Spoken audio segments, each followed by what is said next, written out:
Hari Om, good evening. A very warm welcome to all of you. Please come. Let's collectively pray together. Seek the blessings of the Almighty.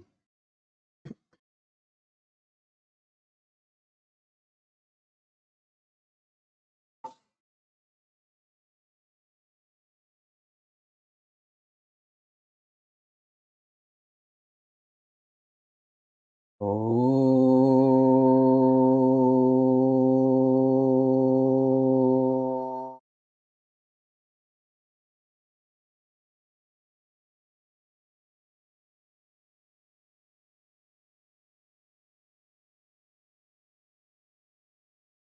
Oh.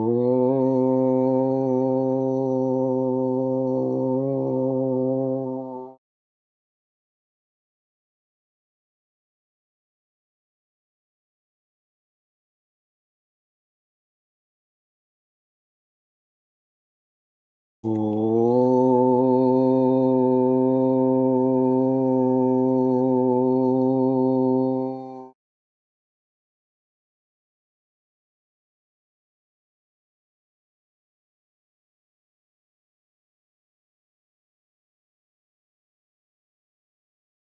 Asato ma sadgamaya tamaso ma jyotirgamaya mrityorma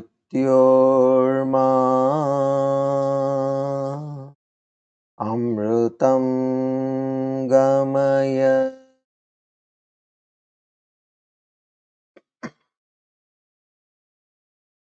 Sahana vavatu sahano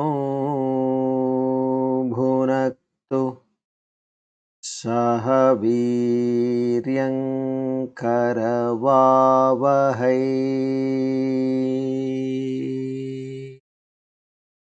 tejasvinavadhitamastu ma vidvishavahai.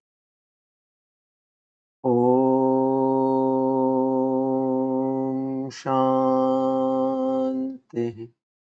Shanti Shanti.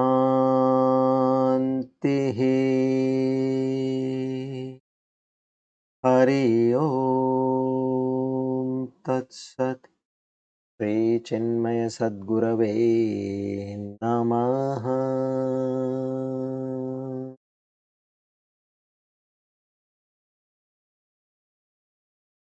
O Lord, the Almighty, the Omniscient, the Omnipotent, and the Eternal, together with Shraddha, Bhakti, and Prapatti, together we offer our humble salutation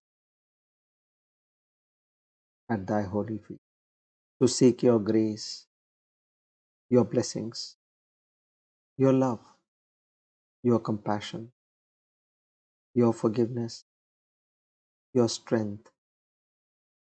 O Lord, please bless us with the divine qualities of Shraddha, Bhakti, Jnana, Vairagya to yet another level, only and only to experience Thy true self, Aparoksha Anubhuti, in each one of us. And we beseech in You that at the end of our lives, we reach Thy holy feet. Om Tat Sat. Today, by the grace of the God and the blessings of the Guru Parampara, we are on our Divine Discourse number 317 on the 2nd of February 2023. Shubhakrit Nama Samvatsara Uttarayana Shishira Rutu Magamasa Shukla Paksha Dwadasi, Aridra Nakshatra, Vyadrita Yoge, Balavakarane. On this auspicious day of Thursday and the auspicious time of the evening, let's all take a firm pledge. Na ham karta, Hari karta, Hari preranay, Hari prit. O Lord, all that is coming to me in my life, all incidents, circumstances, situations, happenings, be it through a person, place, or an object, is only and only at your behest. I am not the agent of any of these actions which happen in my daily life. Everything is purely sent by you as a thought and eventually turns into an action. I accept everything with faith, with devotion. I know that you are doing this to uplift me from the ocean of births and death, from this samsara chakra. Our humble salutations to the entire Guru Parampara. Om.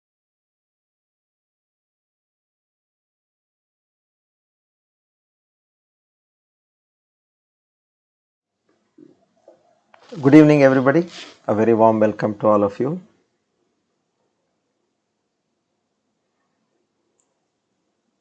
So, if I have to give a metaphor of where we are standing today as far as our divine learning is going on, just like a mother is putting her child to sleep. Now, initially she pats the child, and the child is still trying to move around and it wants to play. It makes faces, it tries to get away from the lap, but the mother is holding the child back and is saying, no, you have to sleep now. And she goes on patting on the back, and then she starts a lullaby. She starts singing a beautiful melodious song which the child likes. And then you will see that the child's activity slowly reduces. That child which was wanting to move out from the lap was making faces and rigorously shaking its arms, legs. Now slowly it shows signs of sleeping. So this lullaby what the mother is singing to the child, exactly now Lord Krishna is singing to us. In the path of realization, you wouldn't know when that realization will happen. You have to be at it. You have to keep doing your Shravana, Manana, Nididhyasana. I think we all have more or less crossed the stage of Manana. Only thing is now, what knowledge we have got, that we need to be established in. Or if there are still some more doubts or some more areas which are still not to our confirmation, that will soon get to your confirmation. But then there will be a stage, now how do I move forward? You will be going back and forth, back into the world, back into yourself, your true self. But being in the world, now if I want to be established in my true self, that is like going to sleep, what I am trying to compare over here. Be in the world. Let's do all the activities what we are doing. We'll be quarreling, we'll be teasing, we'll be fighting, we'll be making fun, all that, but in what sense a person is doing it? What is the understanding, the deep understanding such a person has got in his mind? Now, this fine aspect of being in the world, but at the same time constantly being established with the Supreme Truth. That is what we are going to learn now in the next few verses, up to the verse 24. So this is like the lullaby song, what Lord Krishna is, and we don't know when we will go to sleep. So be at it, don't try to move now here and there, just be focused on what is being told, keep contemplating what is being told. It was definitely told earlier also, but it is now being told over here in a different way. So get the grasp of it and contemplate. And realization is, as you go to sleep, as a child goes to sleep, that will be your point of realization. And once you get the hang of that, then wherever you are, you can be in that knowledge and still function without the agencyship. It is no kartrutva. So no kartrutva, then there is no binding, no bondage. No binding, no bondage, you are already liberated, even while living. That is known as Jivan Mukta. So let's move on and get this knowledge precisely. Okay, so we'll just take a brief look at verse number 18 and we go to 19, the deeper sense. What I was telling you, I told you on a very lighter mode. Now we'll be talking a little on the philosophical front. So what an enlightened person, here Lord Krishna is trying to tell us, he is showing that the enlightened person is one who realizes what? That I am Brahman. I am that infinite self. Now, when you say I am that infinite self, it may not appeal to you because it didn't even appeal to me as well. So, what I used to normally substitute that I with was, I used to substitute that I saying this body and mind or this jiva, who? You yourself. This jiva is Brahman. This jiva is that pure existence consciousness, that supreme infinite power which is beyond all the activities. Now where are the activities happening? The activities are happening at the level of your mind and then they come at the level of your body. So this consciousness which is illumined, which is illumining this body and mind, you are that and not the body and mind which is performing these activities. So whatever activity we are doing, just to go one step backward in our daily life. Now if you are listening, go one step backwards and say that consciousness which is there in me, which is allowing this listening to happen, now that consciousness is my true self and not this body or mind which is listening, not this jiva which is listening. This is all what you need to do. Is there anything difficult in this? So far what we are thinking that I am doing, this body, mind, this jiva is doing. Now we have to just go one step backwards and it's all we know. We have seen so many, we have attended so many funerals. We have seen what is the state of a dead body and what is that which makes a body a living and non-living. It is that consciousness. That consciousness. Now we are feeling that consciousness. So this consciousness is my true self and not the body and mind. So while you are listening, while you are talking, while you are cooking, while you are walking, while you are exercising, any activity, bathing, sleeping, all that activity, you say that there is that force because of which I am alive, and connect to that force. So the moment you are connected, that is a state of right understanding, that is a state of being enlightened. See, we say what is self-realization? Enlightenment, the other meaning is self-realization. Self is your Atma, your true self. Realization is understanding. We have many a time say, I realize I have put on weight. Don't we say this? I realize that I am not feeling that well. I realize that my skin is tanned. What is the meaning of this?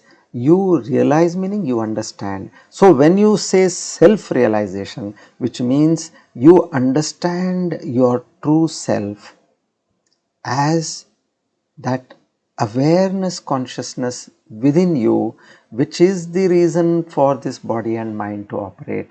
That is all what you need to just shift from the person you are to the reason to be the person. Now we are a person, a jiva. Now what is the reason for being a person? Is that conscious, that is the consciousness. So just shift and say, no, I have wrongly construed myself as this person. No, I am not this person, but I am that consciousness behind this person. So there is, in the 18th verse, what they said was, a person is doing a work, he is doing an activity, and he says, although I am in action, I am in inaction. Inaction means I am not in action.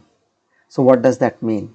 It only means that this body and mind, this jiva is doing the action, but I am in inaction, meaning I am not in action, meaning I am somebody else other than that.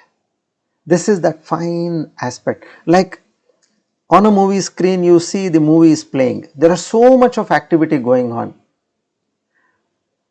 There is light, there is sound, and there is humor, there is anger, there is hatred, there is a fight, there is romance, there is violence. All that is not affecting the screen. It is only played on the screen. So in the same way, in the presence of that consciousness, the body and mind and senses all put together are like that light and sound which is on the screen. As nothing happens to the screen, nothing happens to this consciousness. So you are wise. A person is said to be wise who sees himself or herself as the screen and not as the action on the screen. As Swami Vivekananda said, see, you cannot run away from the machine. You have to learn how to work the machine. Now what is the meaning of machine here? Samsara, that Maya is that machine. So you have to learn to work with the machine, and that machine alone will set you free. And this is called Sabuddhiman, as it is told in the 18th verse. Sabuddhiman, he is an enlightened person. He is a person who has truly understood his nature. So, with this perspective, that I am not the body, I am not the mind, I am not the senses, but I am the consciousness, which, or the awareness, which results in all these functioning. That is my true nature. That's all. This making the shift, sayukta. Sayukta means such a person being centered in this knowledge, kritsna karma krit. He gets into all sorts of activities in this world. He studies, then he looks for a job, he gets a job, and then he gets married, then he has children, then he brings up his children, then he tries to pursue his career in a much greater level, and then in the course he may be ridiculed, he may be praised. All this in the process of achieving something in life. So all this great activity, why does he do this? Because he wants to achieve some fulfillment. Now, what we as Jiva don't understand is, we don't understand that where from this fulfillment will come. We think that it will come from this, all the material aspects of this world.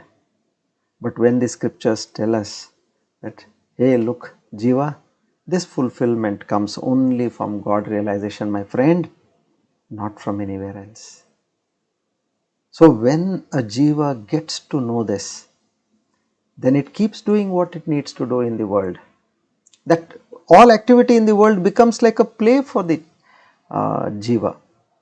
It is no more involved. It doesn't care whether things are happening its way or it's not happening its way, because everything is set on a motion. There is a director who has given a script to each and every Jiva, and each and every Jiva is playing its role. Then who are you to think that so and so person has to behave in such a way, has to perform in such a way, or so and so thing has to happen to a person in such a way? When I say mostly, we all as Grahasthas, we are connected to our spouse and children.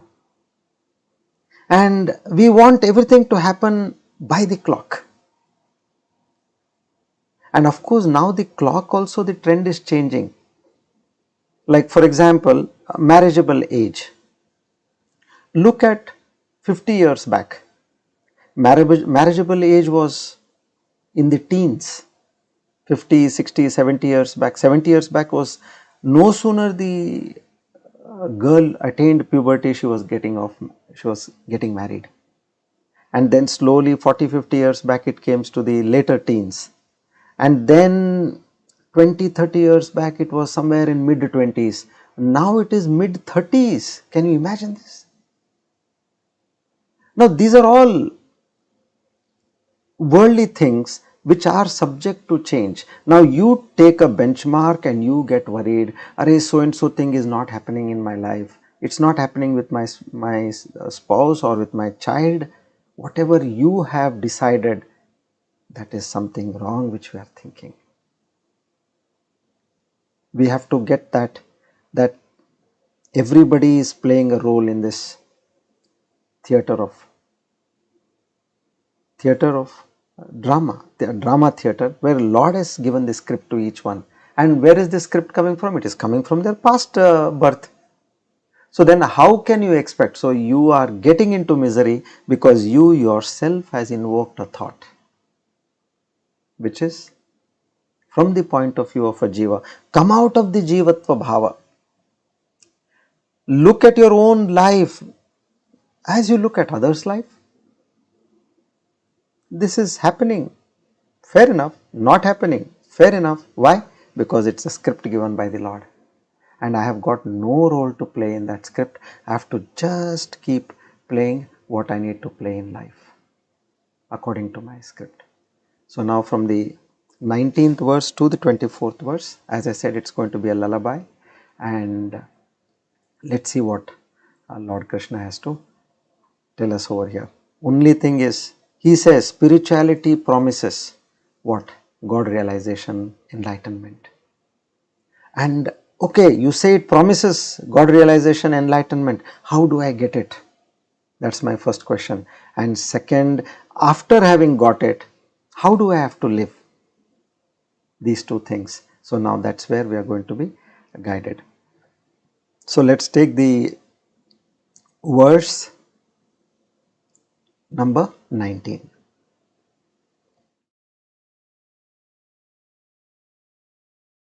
Shri Bhagavanuvacha Yasya sarve samarambhaha Kama sankalpa varjitaha Jnanagnidagda karmanam Tamahu panditam buddha.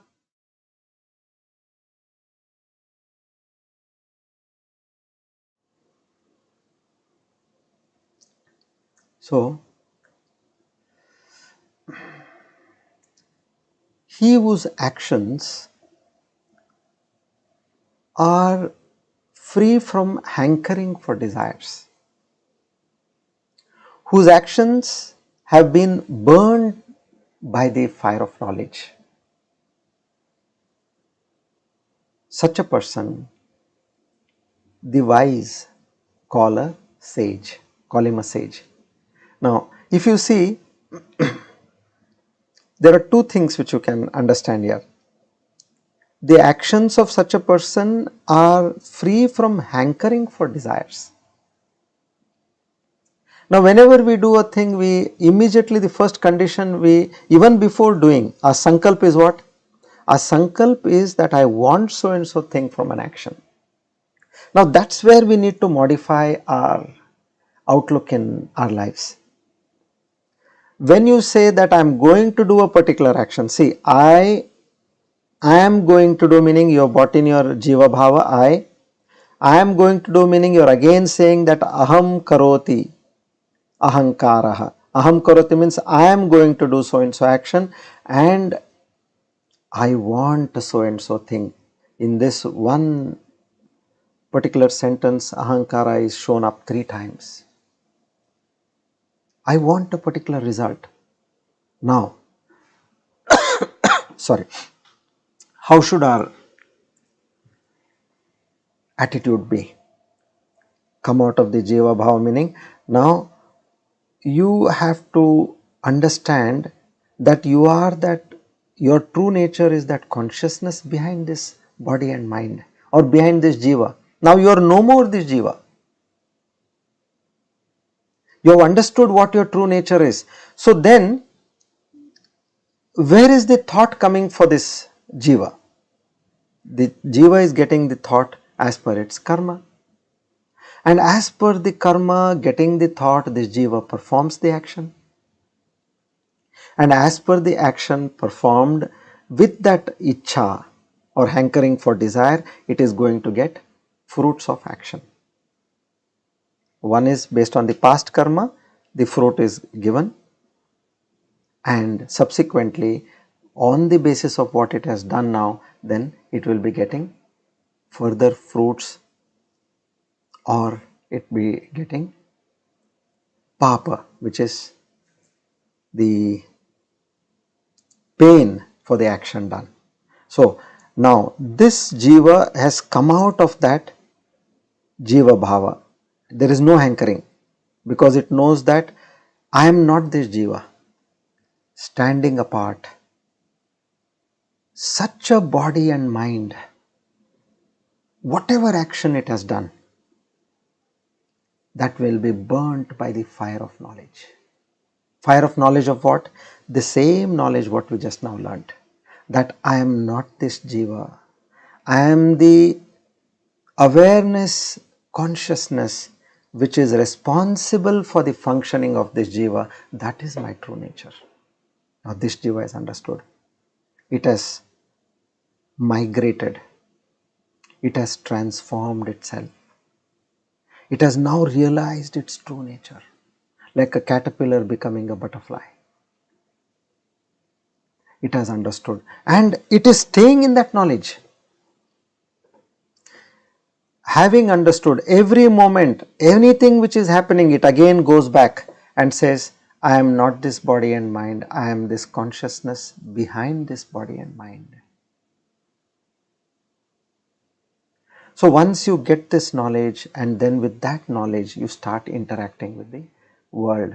Now how is this jiva interacting? Yasya sarve samarambaha, meaning it's going to be just sitting idle, not doing anything. No, this jiva will be active, samaramba. This enlightened soul will be with full of activities. But where is the difference and why? Now that is what we need to understand. It is different from all the activity of everybody else,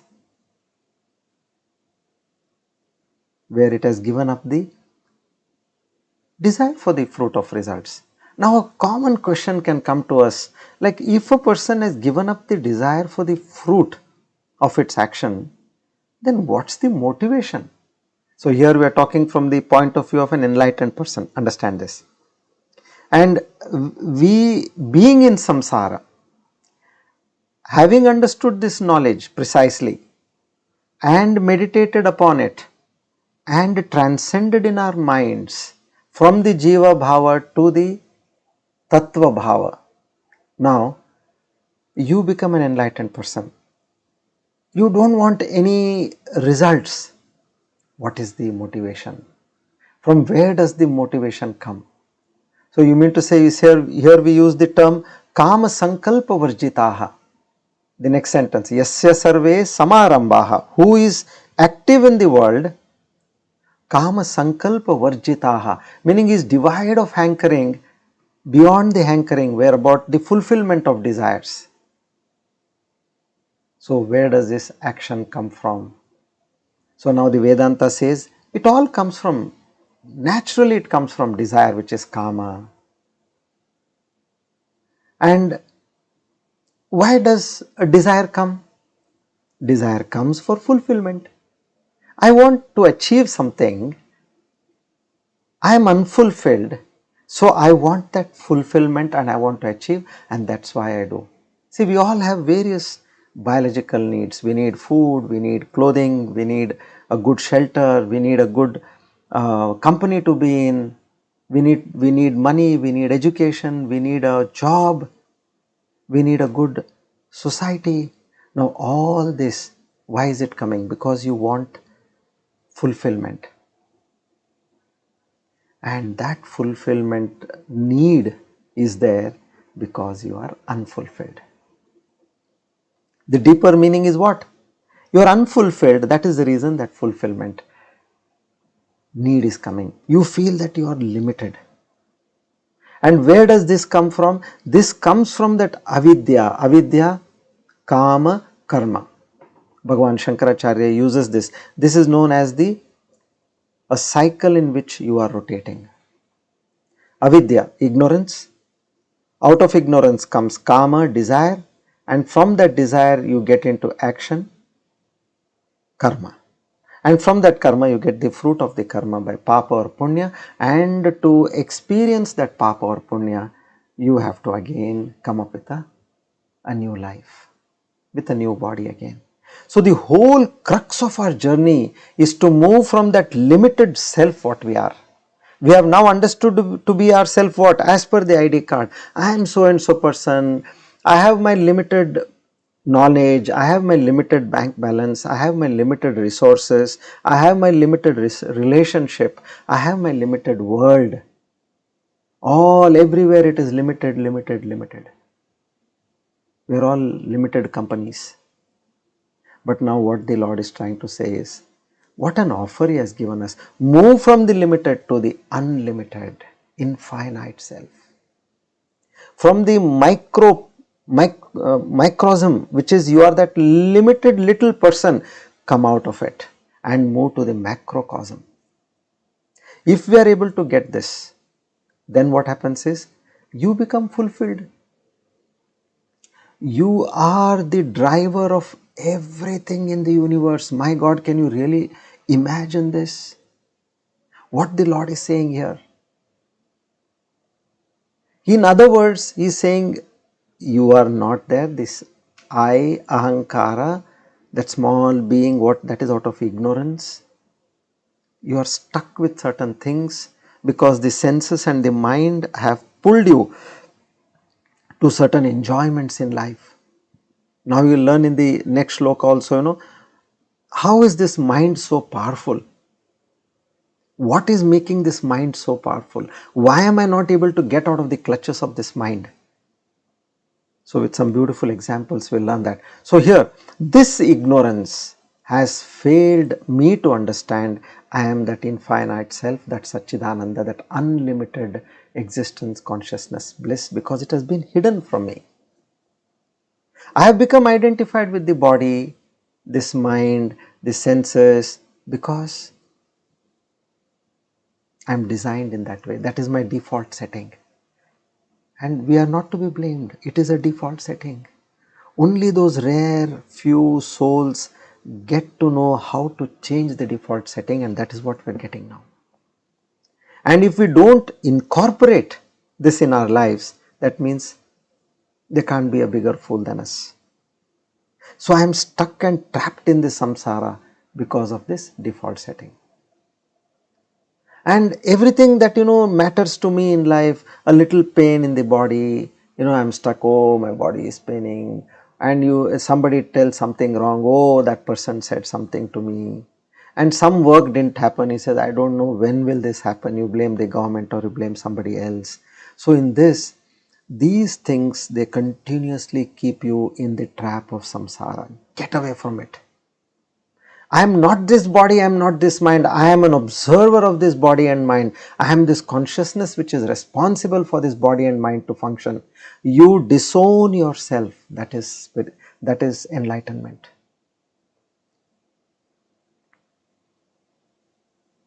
You come out of this. I am not the person whom I thought I was supposed to be. I am not that.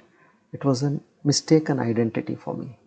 So this avidya kama karma, coming out of that and knowing that you are that pure consciousness, now that will lead you to come out of all the actions where from the cycle of karma you are slowly getting out. So samarambha, activity is going on, but that enlightened person is a fulfilled person. So when you are fulfilled, so then what is the reason for aspiring anything? You are doing because you say this is the jiva's job to do that, and let it do. I am only going to observe. So in that state of fulfillment, it is observing this unfulfilled jiva which is getting into activity. So doing all the activity earlier, now what we thought, we are doing the activity. I am going, I am doing this job, I am doing that job, I set this right, I called that person and I ensured that it was already done well on time. All that we say, so many things. I did this, I did that, I did this, I did that. Although he is doing or she is doing all this, but at the back of her mind she knows, I am not this jiva, I am the consciousness behind this jiva. So being in action, there is no action. That is the meaning of what we learned. 18th is the foundation, 18th verse, the previous verse. In action, there is no action. Meaning what? Now all these verses till the 24th are going to only contemplate, trying to prove that point. How are you going to get to that state? I am being in action, I am not in action. You have to say this. If you come to that state, not to say to somebody, to convince your own self should be, you should be zapped. My God, I am not feeling all that what I did. Although I am talking that I did this, I did that, but at the back of my mind I am established in that consciousness behind who is there behind this activity. So this enlightened person acts from that state of contentment. But we the ignorant people, till we get that knowledge deep inside, we are acting out of discontent. The enlightened person is at peace. In that indomitable peace, which is nobody can shake him out of that. There is no disturbance in his mind. Let people behave the way they want to. Let situations come the way it has to come. But he knows that I am not this, why do I bother? When you know that there is a horror movie and it is so horrifying, there are two things you can do. You can close your eyes, close your ears and stop watching it to get rid of that horror and fear. There is another way which you can also do, is where you come to an understanding, realize you are sitting in a theatre, and in this theatre I have seen great patriotic movies, I have seen great romantic movies, I have seen great epic movies. This is just a movie which is running over here. There is no ghost, there is nothing to be worried or horrified or fearful of. When you get that knowledge, then suddenly there is a change in your attitude. By knowledge, you can change. So that's what we are exactly doing over here. So this is the state of an enlightened person. He has got no desires. And for what does he do? He does for loka sangraha. As Krishna says, Lord Krishna, he says, this jiva acts out of compassion. Now it is fulfilled, it is contented, it is full of peace, this jiva, because it knows its true self, and it just allows karma to happen on its own. If at all it is working, it works with compassion, concern for others, wanting to give a sense of giving for others, not for getting something from others. And in that state of fulfillment, state of giving and contentment, this jiva performs. And yet it says, I am not performing. And where is all this happening? This source is the enlightenment itself. Being, now it knows that he or she is one with everybody. This is very important. This consciousness, first you have to understand that the consciousness behind the working of this body, mind is me. This is the first stage. The second stage is slowly this jiva, after it has got this cemented in herself or himself, now what happens? It understands, oh, this is the same consciousness which is there in everybody. So which means what? I am in everybody. And then with that compassion, if I am hungry, meaning everybody else is hungry. If I am in pain, everybody else is in pain. So if I am hurt, others also are in hurt, I should relieve them from their pain. So in this way, this jiva understanding, it keeps serving in the society, not for itself, because it doesn't want any fulfillment. And what happens now after getting enlightenment? They keep doing the same activities. If you are a housewife, you keep doing the same activity, cooking, cleaning, serving the family, serving the guests, and doing whatever sadhana one can do. Like as Emperor Janaka, he was an emperor, a realized emperor, but he did all his kingly activities, taking care of his subjects, listening to their problems, going into the field and resolving problems. Whenever a war came up, he used to go and fight in the battlefield.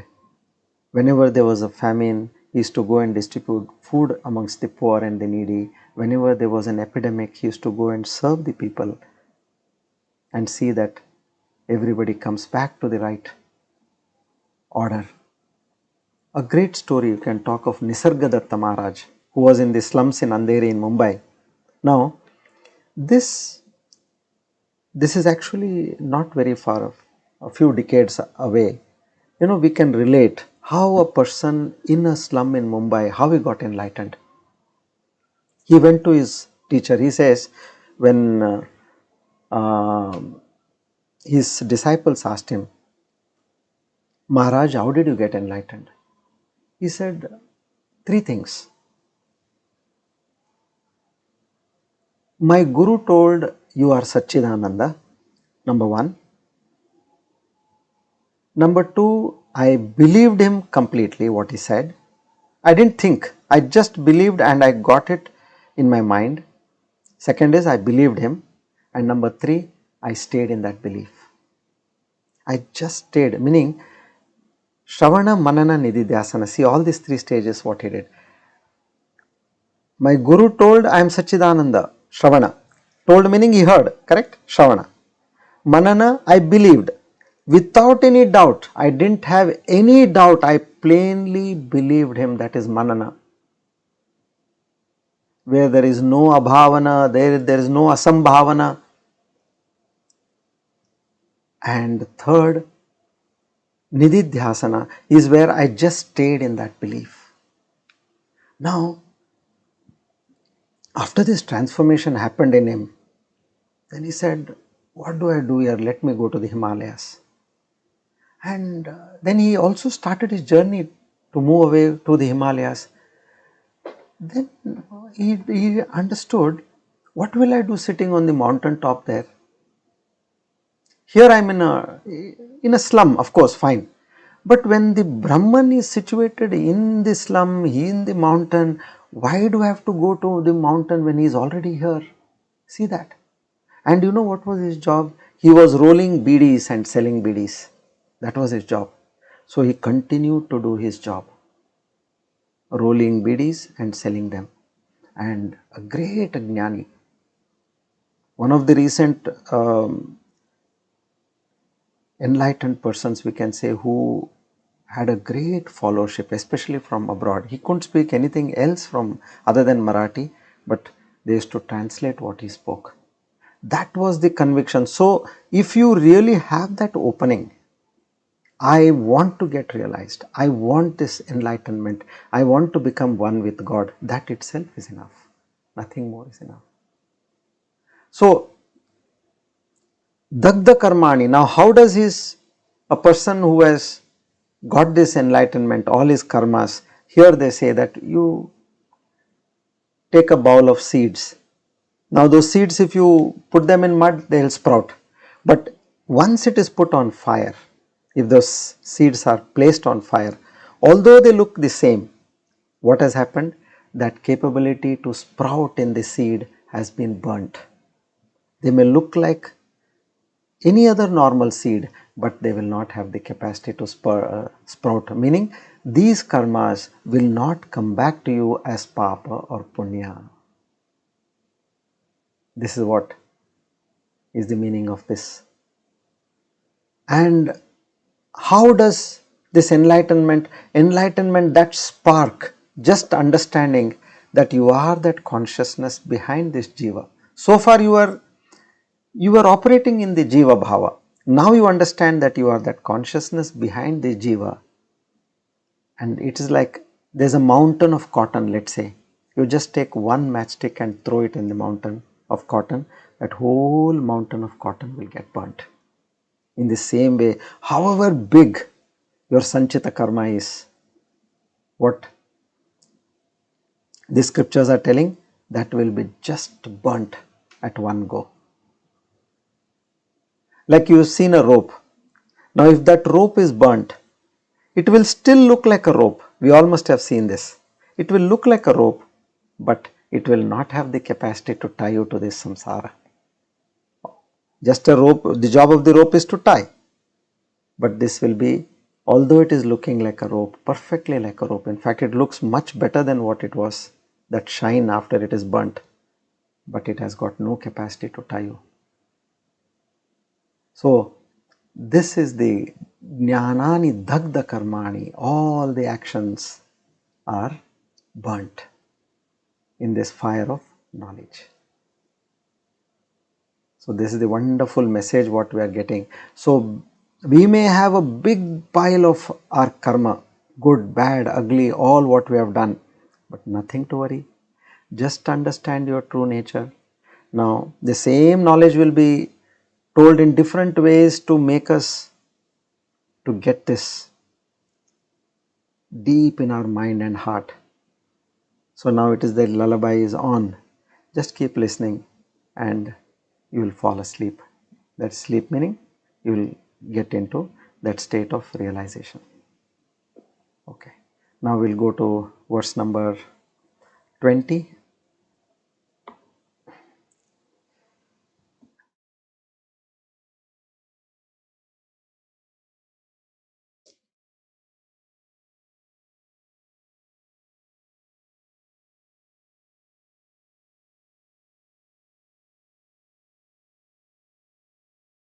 So here in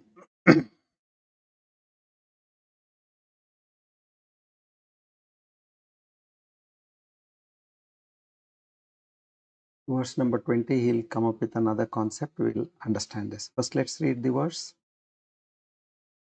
Shri Bhagavan Uvacha Tyaktva Karma Phala Sangam Nityatrupto Nirashrayah Karmanyabhipravrittopi Naiva Kinchit Karoti Saha.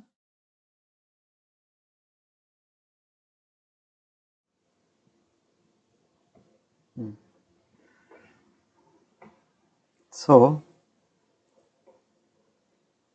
verse number 20. Now what does this verse say? Here Lord Krishna, he first again gives the concept of macrocosm and microcosm to Arjuna, and he tells him we are all stuck in this, in our limited mindset of body, mind, senses conglomerate. In that microcosm view, I am the small person.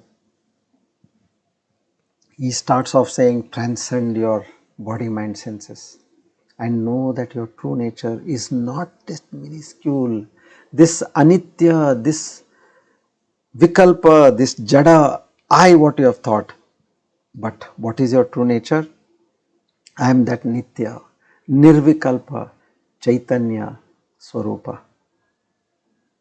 What is now my true nature? Now he comes up with a slight change in what we have understood so far. He says, this consciousness awareness which you have thought you are, understand it to be the reflected consciousness. It is not Chaitanya Shakti, it is the Chetana Shakti. You got this? First understand that yes, you are not this body, I am this consciousness. But then he says, this is not that true consciousness, this is that reflected consciousness. We are going to study a lot about this. Because you suddenly tell, the ultimate, then it is difficult. We have to go in stages. So this consciousness which is influenced by Maya, that illusion, what has happened is you are thinking. Now this reflected consciousness and the ahankara together have given you the feeling of I am doing everything. And this reflection you have thought to be your real nature, where it has mixed up with the ahankara. Now he says, how do I transcend? Arjuna says, please tell me how do I transcend the mind and senses? Because you are telling me what is my nature. You are saying transcend the mind, senses and body, and then you will, whatever awareness you are feeling now within yourself, that is your true self you are telling me. First let me transcend my mind and senses. Please tell me, oh Lord Krishna, tell me, how do I do that? Now, Lord Krishna starts explaining, Arjuna, observe yourself. In your sleep you are peaceful. But as soon as you get up, you felt something which is, there is something as a shortcoming, which is deficient, or which comes as a desire. I need to achieve this. So this sort of a sense of incompleteness, this sense of wanting, this sense of accomplishment, what it does, it puts you into action. Very simple. We all get up every day. Now imagine what thoughts start coming to you. The first thought that comes to you is, it describes who you are, where you are sleeping, who you are, who are all at home, what is your relationship to all the people at home, what is your relationship to the world outside, what is that which you have, what is that which you don't have, what is that which you want to achieve, what is that which you don't want, you want to be away from. All this comes to your mind and it makes you the karta. Understand how we are getting trapped.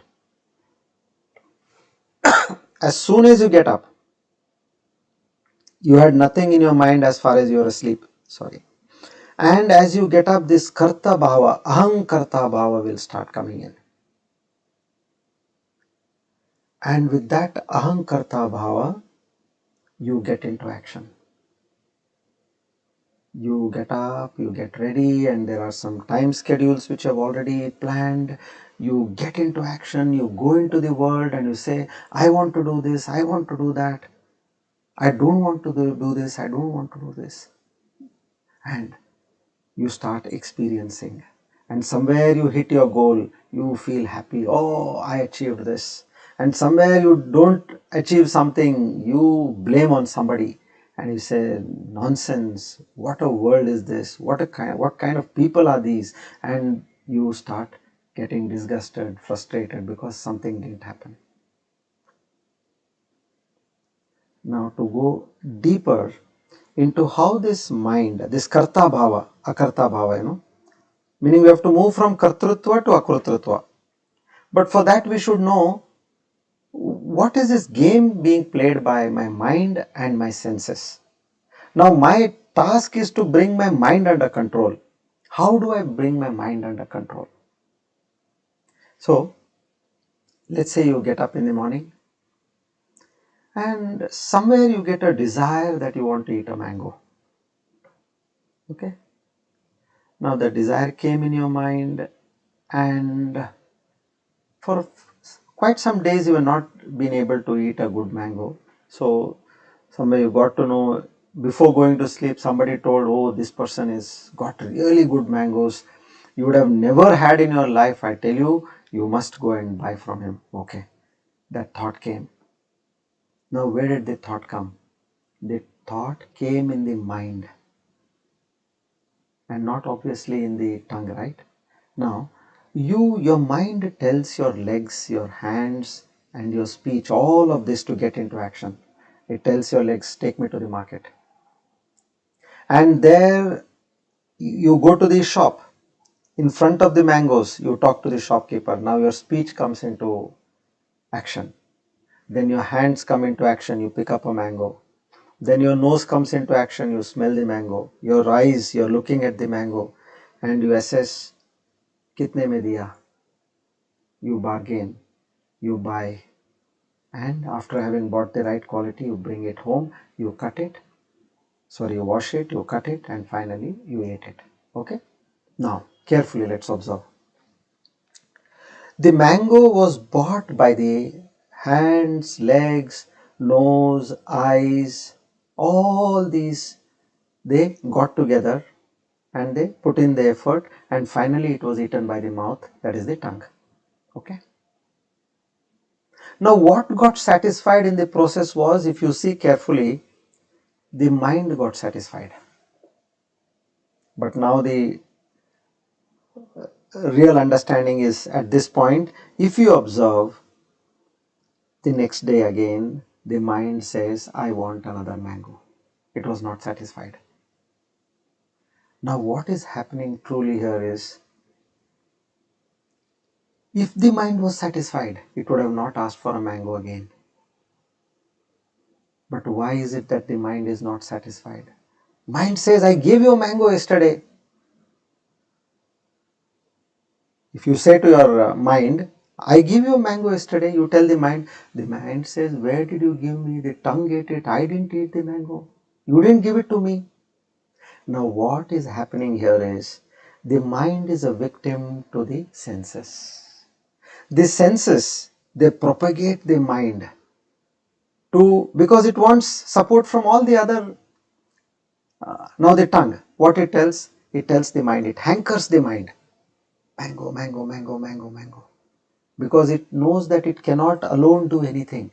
And now the mind got into action and it told the legs, the hands, the eyes, the nose, the speech to buy a mango. And it fulfilled its desire. Now what happened here was, since the hankering was happening continuously, I want, I want, I want.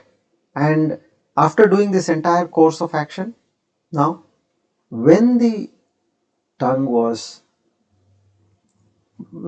got the mango, for some time the tongue, it kept quiet. So that hankering was not happening. That is when we feel that the mind is satisfied. This is the science behind the mind and the senses.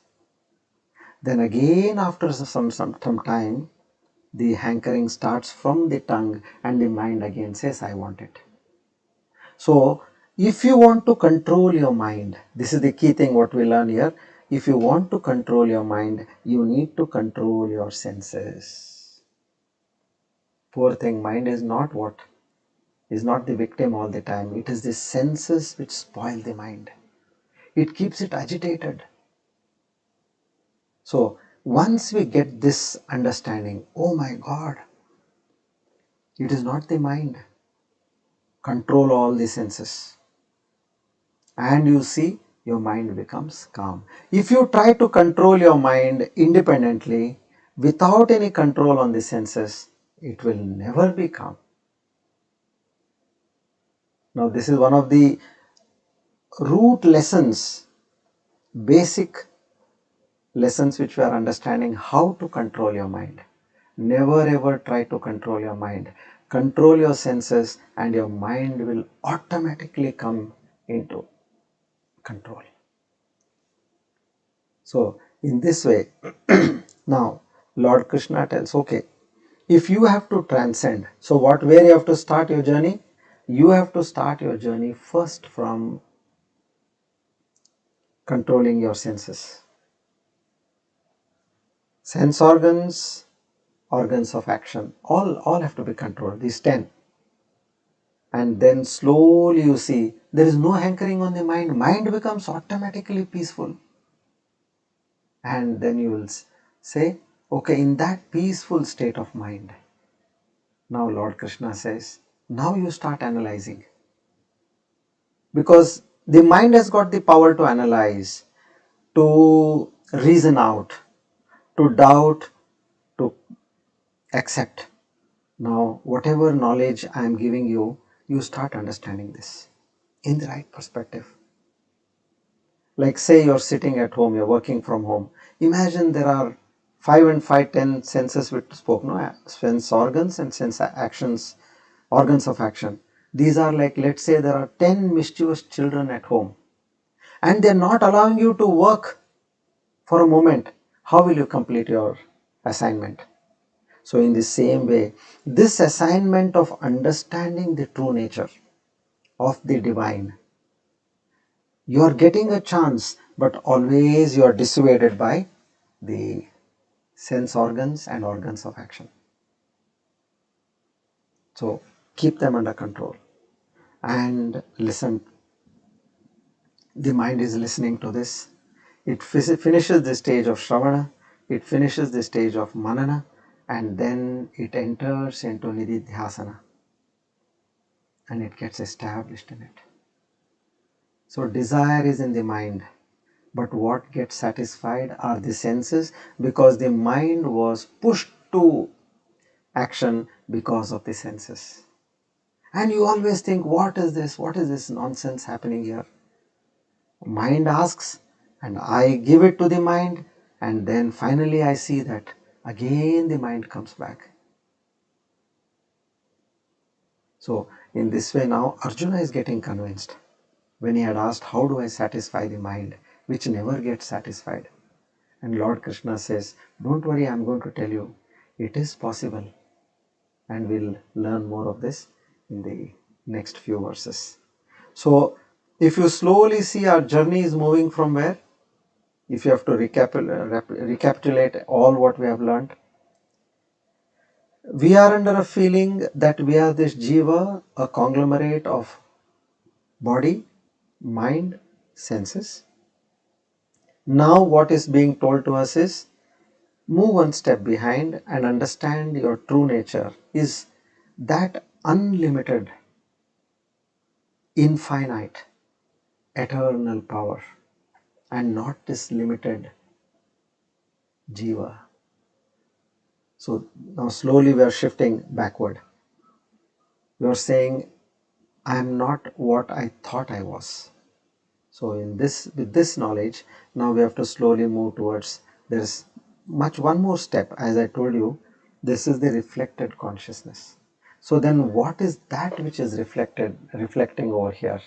And how do I understand that? That will come in the next few verses. So the lullaby is on. So be at it. Try to get the best what you can from here. And this is enough to transform your Jiva Bhava.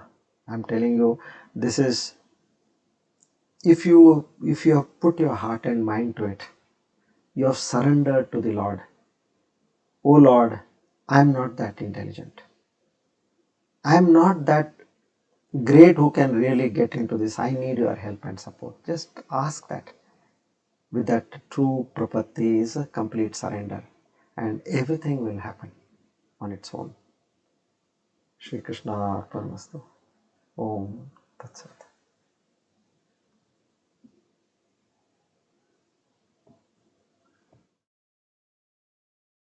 Now we'll study the Vishnu Sahasranama, Shloka number 33.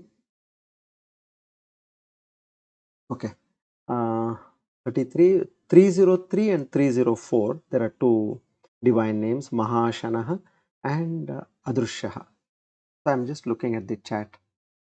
Yes, Sridhar has put, it's like putting brake and accelerator at the same time as mentioned earlier. If we try to control mind without controlling the senses. True. Very good metaphor, Sridhar. If on one hand you're trying to, now here, mind can be compared to the accelerator and senses can be compared to the brakes. No, mind will compare it to the brake and senses to accelerator. So what is happening is the senses are in full speed. They are going astray. They are asking so many things. Okay, that's an accelerator. Now, if you do not control the accelerator, meaning if you don't reduce the speed, how will the vehicle come to a halt? Okay, you say I'm going to apply brake on the mind, but accelerator is also on. How will the mind stop? So what we have to do is first cut off the accelerator, which are the senses where you put them to rest, and then you apply brake, which is the mind, and you will see that mind also will come under control. Now why is that you need to also apply on the mind, which apply brakes on the mind? The reason is mind is used to running. It has that momentum. See, now if you remove the accelerator, what happens? The vehicle, if it is running at 120, 140, 160 speed or even 100, it has got its, by momentum it goes on. So mind is like that because it was all the time used to that speed which it had, momentum which it has gathered. So now you will have to apply brake on that mind which is going in momentum, and you will see that the mind will also stop, meaning as the vehicle stops when you apply brakes, so the mind will slowly get calm and it will get ready to achieve all that what you have in mind. Okay, good, Sridhar, thank you. Now we study the Mahashanaha and Adrushyaha, two divine names today. First let's read the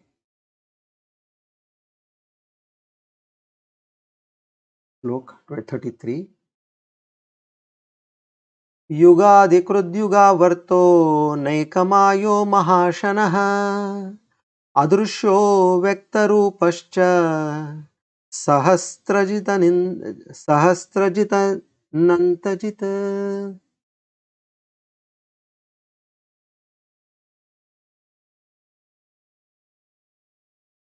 303 Mahashanah.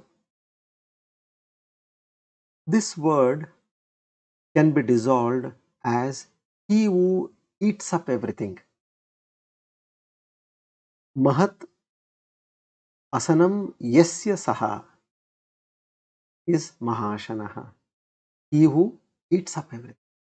One who swallows up all perceptions, emotions, and thoughts created by the vasanas at the various levels of personality due to our own individual vasanas. At the time of samadhi, when the limited ego is ended and the supreme is experienced, all the expressions of vasanas are, as it were, swallowed by the infinite experience. And therefore, this great Vishnu is called as the consumer of everything, Mahashanaha. It's exactly in line with what we are studying now. Adrishyaha 304. Through the sense organs, the mind and intellect at this moment, we are aware of the outer objects and our subjective emotions and thoughts. The ultimate reality is neither the objects perceived by us nor the instruments of our perception. He is the subjective core, the eternal essence, wherein the perceived and the instruments of perceptions are all totally absent. This subjective reality must necessarily be, by its own very nature, not an object of perception, and hence it is called as the imperceptible, meaning he is the very perceiver in all. Try to understand this. You may have a lot of questions, but this is again that supreme knowledge. Because we are all used to perceptions. What is perception? Like seeing, hearing, tasting, smelling, touching. These are the perceptions. Who is responsible for these perceptions? That consciousness behind us. That is your true nature. To such a divine Lord, Adrishyaha Mahashanaha, we offer our humble salute and seek your immense grace and mercy. Om Tat. Now let's chant Dhanvantari mantra thrice and seek the blessings of the Lord so that we make use of our lives to understand what is the very purpose of life. Till then, we humbly beseech in Lord Dhanvantari to give us the right health to understand our true nature. Om Namo Bhagavate Mahasudarshanaaya Vasudevaya Dhanvantaraye Amrudagalashahastaya Sarvabhaya Vinashaya Sarvaroga Nivaranaya Trailokyapataye Trailokyanidhaye Shri Mahavishnu Swarupa Shri Dhanvantari Swarupa Shri Shri Shri Aushadha Chakra Narayanaya Swaha. Om Namo Bhagavate Mahasudarshanaaya Vasudevaya Dhanvantaraye Amrudagalashastaya Sarvabhaya Vinashaya Sarvaroga Nivaranaya Trailokyapataye Trailokyanidhaye Shri Mahavishnu Swarupa Shri Dhanvantari Swarupa Shri Shri Shri Aushadha Chakra Narayanaya Swaha. Om Namo Bhagavate Mahasudarshanaaya Vasudevaya Dhanvantaraye Amrudagalashastaya Sarvabhaya Vinashaya Sarvaroga Nivaranaya Trailokyapataye Trailokyanidhaye Shri Mahavishnu Swarupa Shri Dhanvantari Swarupa Shri Shri Shri Aushadha Chakra Narayanaya Swaha.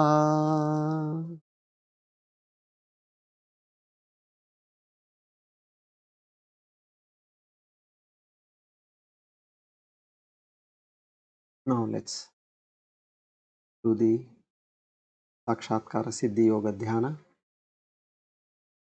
where our prime purpose is to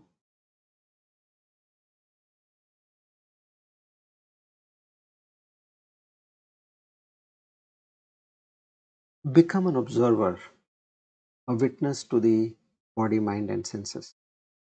So, what we have been trying to master here is observing the thoughts in our mind.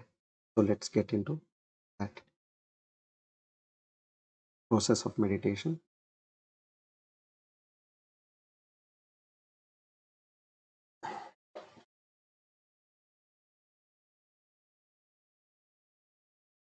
Please make yourself comfortable. If you need to get up, walk a few steps, and sit back again, please do that.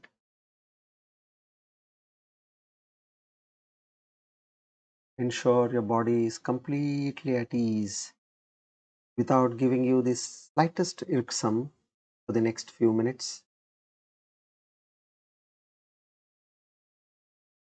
Your mind is already peace and calm.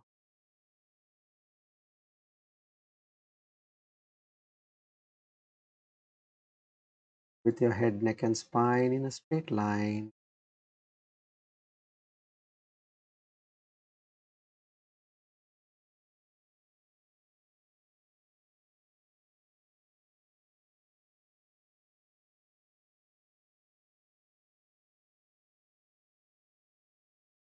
Relax your forehead.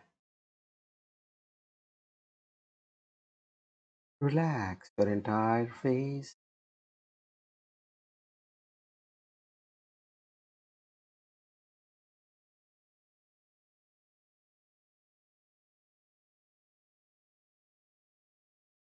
Relax your neck, shoulders, your upper body,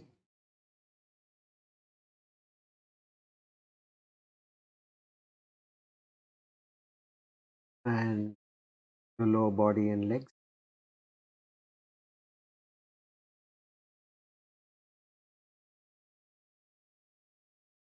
Let's take a few deep breaths. Inhale and exhale. Deep.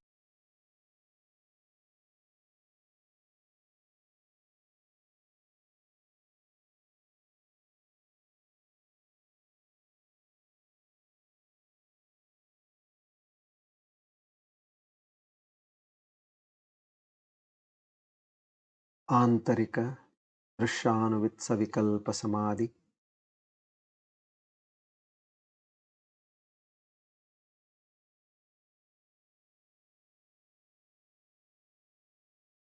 Observe the thoughts that come in your mind, and without being judgmental, allow the thoughts to pass away.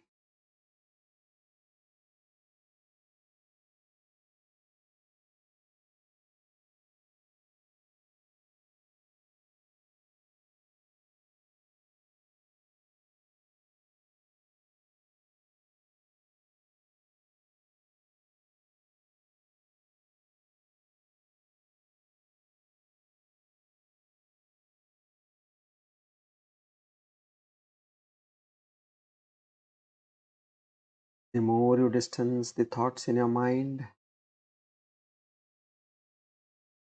distancing the mind from yourself, true self.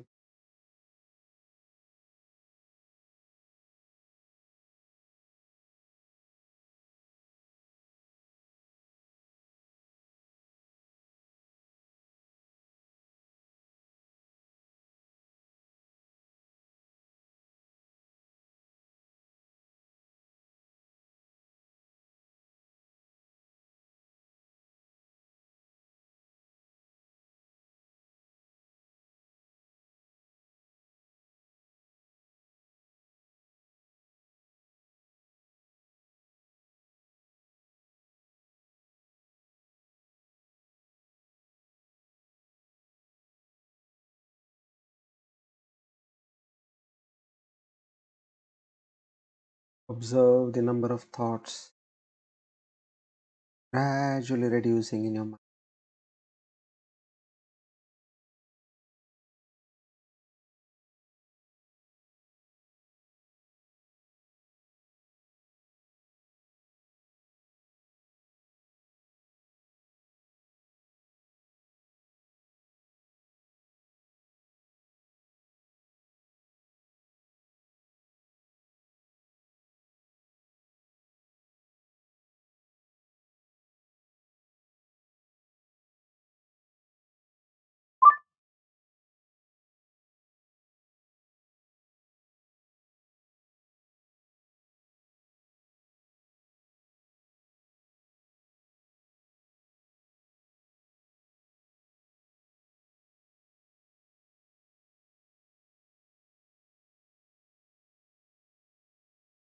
Continue to observe your mind.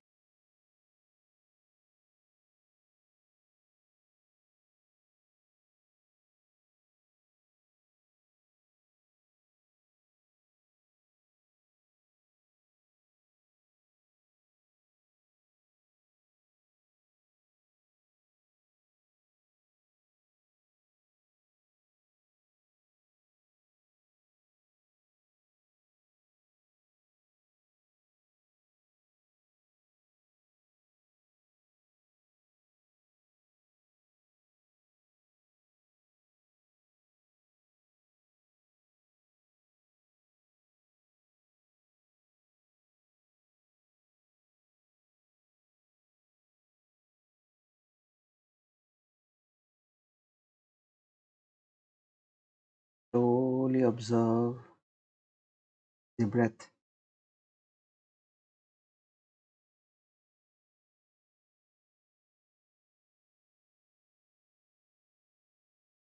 the air coming in, going out.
Again, shift your attention to the mind and the thoughts.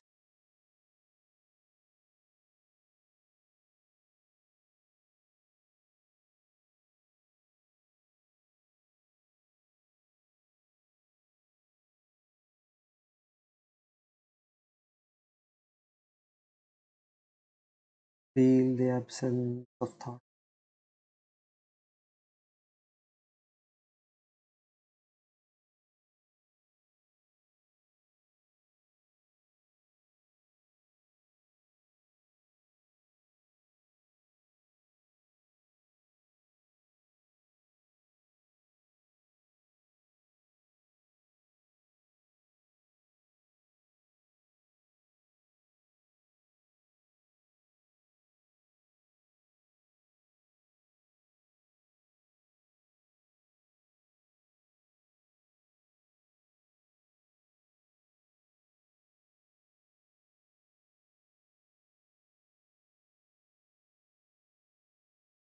Bring your attention back to the breath.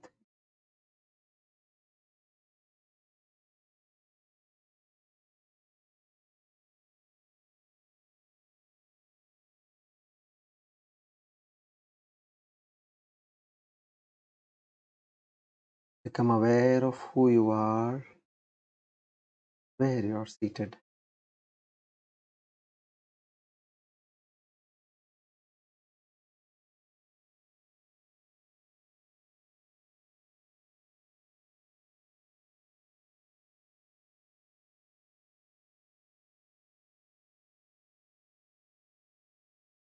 Om Purnamada Purnamidam Purnat Purnamudachyate Purnasya Purnamadaya Purnamevavashishyate. Om Shanti Shanti Shanti. Hari Om Tat Sat. Shri Chinmaya Sadgurave Namaha.